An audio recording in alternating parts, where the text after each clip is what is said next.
ఎడారిలో సెలయేర్లు జూలై 13వ తేదీ. మీ ప్రార్థన వలనను యేసుక్రీస్తు యొక్క ఆత్మ నాకు సమృద్ధిగా కలుగుట వలనను ఆ ప్రకటన నాకు రక్షణార్థముగా పరిణమించునని నేనెరుగుదును. ఫిలిప్పీలకు రాసిన పత్రిక 1వ అధ్యాయము 20వ వచనం. ఒక బలమైన వ్యక్తి జీవితంలోనికి తొంగి చూసి అతని వనరులను పరీక్షించడం ఎంత మంచి అవకాశం. గొప్ప సంచార సువార్థికుడును అపోస్తుడులైన పౌలుతో మనకు ఆ ఆధిక్యత కలిగింది.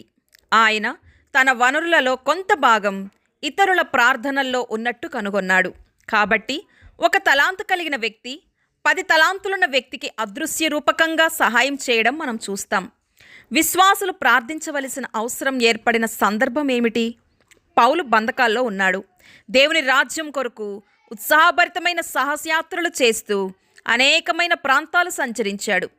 ఆసియా మైనర్, మారుమూల ప్రాంతాల, చల్లని పర్వతాల, మైదానాల గుండా ప్రయాణం చేశాడు.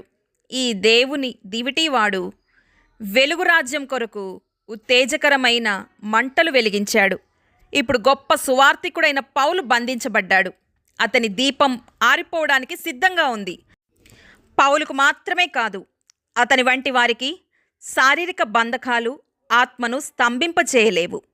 ఒక చెరసాల పరలోకపు దీవెనల ఊటను పుట్టించే స్థలమవుతుంది.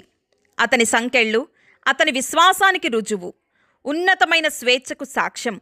అతని కొరకు పోరాడడానికి, విజయాన్ని సాధించడానికి మరొకరికి సమయం వచ్చింది. ఎలా? తెలిసిన ప్రపంచంలోకెల్లా గొప్ప శక్తిని ఉపయోగంలో పెట్టడం ద్వారా. ప్రార్థన ద్వారా గొప్ప స్త్రీ పురుషులలోని శక్తి సామర్థ్యాలు విడుదల నొందుతాయి. వారిని కఠినమైన పరిస్థితుల్లో బలవంతులుగా చేస్తాయి.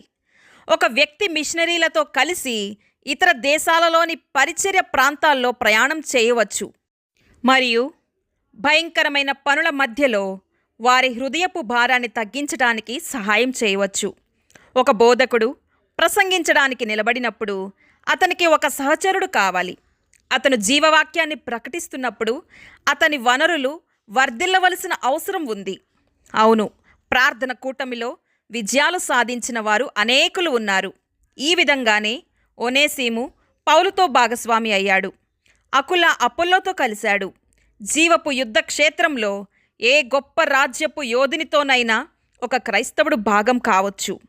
ఇంట్లో ఉండేవారు చేసే ప్రార్థన తన సేవకులు అవసరతలు తీర్చడానికి, దేవుడు తన ప్రేమాహస్తాన్ని చాపునట్లు చేయడానికి నియమించిన సాధనం.